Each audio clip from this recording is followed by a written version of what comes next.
everyone. Welcome back to Stephanie Plans and Reads. I am Stephanie and I do planner related content, stickers, washi, planning, stationery, books, all that kind of stuff. So if you're interested in any of that, I would hope that you stick around and help me with my dilemma today. So for One Book July, let me take these out. I was doing One Book July all in my plans by Just Scribble. And I received this. It was gifted to me. And it is a beautiful planner. I was very excited when I got it. I just did a few of the introductory stuff. This is the second half of the year. It is the B6 size. And I just wanted to see, I wanted to give it a good month. So I thought, what better month than the One Book July to just see how I enjoyed it. So I did, so mainly concentrated in the month of July in terms of planning. So I did my monthly spread, my calendar for the month. I didn't do anything here. And then I started the weeks. So we have, this is what the weeks looks like. So you get the kind of a week horizontally, then you get a space here. You get kind of a to-do list here, a space here, and then at the top and bottom here you get two boxes here and then two boxes here. These are kind of delineated for you as to do habits here, and then you could do whatever you want here. So the first week I had a basic meltdown, and I'll try and post cards for each one of these things that I mentioned, but I will say I did have a meltdown, and I'll post to that video, or I'll link to that video up there. I just wasn't used to the Cosmo Air Light paper. So I was kind of smudging and it was taking a while to dry, or I wasn't used to the time it would take to dry. But by the end of the week, I was over it. I was kind of in the planner wasn't bothering me, the paper wasn't bothering me. So then I kind of switched up the way I did the week planning, and I put my reading here. But I really enjoyed working in the daily pages. Then I went back to a kit here to try and see what I could do with a kit, and liked that a lot. And yeah, I think it's been working out well. This was last week. I'm finding it to be really productive, or I'm finding me to be productive using it. And like I say, I'm really enjoying the daily pages. And then this week, it's Monday, so I haven't done my daily pages, but I have set up the pages for the week. And this is using a Hobonichi daily kit from Let's Plan It. This spread here was kind of departure for me. This was kind of using just papers, and I glued them on in a kind of collagey style. So if you're interested in that, I'll link that as well. And all of the stuff came from IB and stationery products, and so I will link them as well in case you're interested in purchasing. And if you like any of these, I have a discount code for you. So I like this, and I have kind of preliminary started setting up the month of August. But my dilemma, I guess, my question is, do I continue in this planner, or do I go back to my sterling ink? So this is my sterling ink. This is an A5. This is also a vertical. So I'm not really needing the vertical so much anymore. And I've talked about that a couple of times.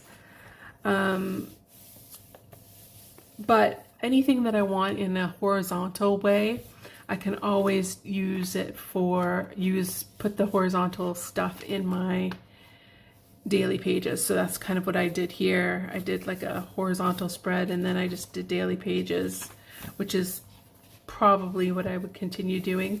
Or I could just use the vertical spread and not, you know, be bothered all that much with its functionality, because really the functionality would come mainly in the daily pages. So that's what I usually do, is I kind of been doing like a to-do list and then my journaling beside it kind of thing. Some days I have less to do than others, I see. And then this becomes more of a kind of decorative thing, more of a memory keeper, I guess I could say. The reasons why I'm thinking of why I might want to go back into this is because it's got a bigger spot for my daily pages, and I'm really missing sometimes I find like I can't write everything that I want to in the B6 size. Also, I miss Tomoe River paper. It's just my preferred paper. Like, I know it's been a pain in the neck for a lot of people. I totally get that, and I'm so grateful for Siobhan and Just Scribble for taking on the challenge of finding additional paper. And I'll link Siobhan's video as well for the paper for Just Scribbles for next year. She's got 3 different paper choices for different, you know, planners. So I think it's really great that we're all offering alternative papers, because I know the fountain pen people really didn't like the Tomoe River paper this year. It was fine for me. So, and I really like it. I like that kind of crinkly, really flimsy paper. So yeah, I'm missing that paper. So that might be why I go in here. So we've got these 2 choices here. So we've got the B6 with the cow paper and a very, I would say, horizontal but quite prescriptive. I'll show you an example of it. There's the clear, you know, not written on example of what the spread looks like. So it's definitely got like things that you're supposed to do in certain spots. Whereas this has nothing to do in the daily pages, and the weekly is vertical. Okay, so we have those 2 choices. But then Stephanie made it difficult for herself and her sleeping patterns. I bought the full year B6 Papertest yearly notebook because it was on sale, because I've always wanted to try Papertest, and because it has Tomoe River paper and it has this horizontal, but it doesn't have like anything kind of telling you what to do in the rest of the pages, and they're bundled just like Just Scribble. So all the daily pages that you would need comes with in the week. It also has my absolute favorite spreads, these what I call project pages, that's also in the Just Scribble. So why would I want to go into this one? Well, 2 reasons. Well, I don't know. Primary reason is that because I want to see if this is the layout and planner for me in terms of what would I want to order for 2026. This is an expensive planner, and I don't want to order it in 2026 and then find out I don't want to use it or I don't like it. So if I used it now, you know, for August, I wouldn't have to redate anything, and I'd be able to see whether or not I liked it in preparation for possibly ordering it in for 2026. The reason why I might not want to use it is I might want to use this planner for 2026 and just redate it. So if I started now, then I'd have to, find something else for the rest of the year if I wanted to redate the beginning of the year. And I could start in here now and then redate the beginning part and not buy a new planner in 2026 in January. But I think that's unrealistic. The planners will be bought. So I'm kind of worried that if I don't use it in August or I don't use it this year, I won't use it. And it's too beautiful not to use.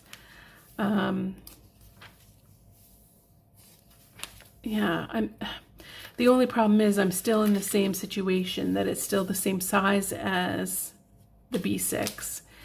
And I might want to, journal more. But it does offer me, I think there's 7, so Monday, Tuesday, Wednesday, Thursday, Friday, Saturday, Sunday. So there are enough pages, like 7, pages to do a day per page. And usually for Saturday and Sunday, I only do 1 page. So that would give me a little bit of wiggle room if I wanted to write a little bit longer.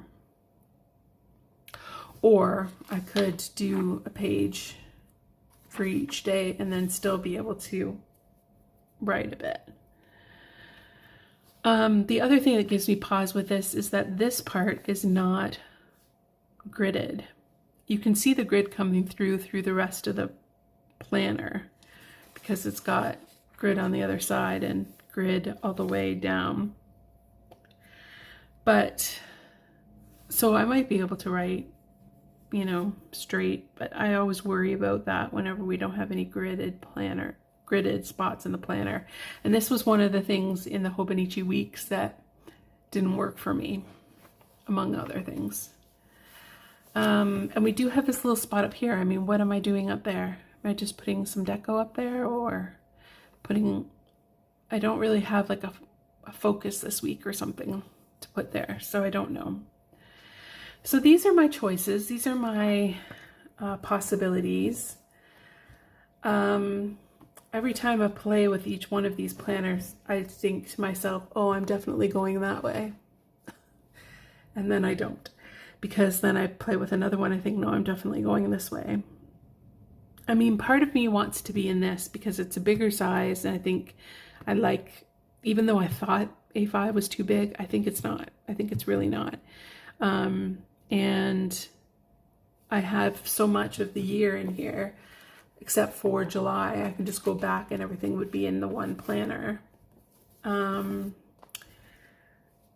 I'm fearing that if I don't use this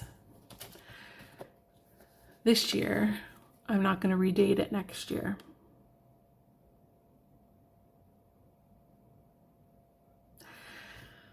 Like, I could set this up for August and then use it for August and then just jump back into my A5 if I find that this is not serving me. It's a really beautiful planner. I might do that. I don't know. Guys, what do you think? This is a video to ask you what you think. Where would you go here? What one would you try? I mean, you might be in one of these planners already and be like a diehard, definitely Sterling Ink, definitely plans, definitely Papertest or planner tests. So no, Papertest. So what do you think I should do? Leaving it up to you. Not that I necessarily will do what you say, but I value your input. Maybe in my next, video, I will set up all of these for the month of August, and then maybe that would help me get a vibe. But anyway, what would you do? If these were your choices, let me know. If you like this video, like, subscribe, press the notification bell so that you know when my videos are posted. And yeah, I'll see you next time. Thanks.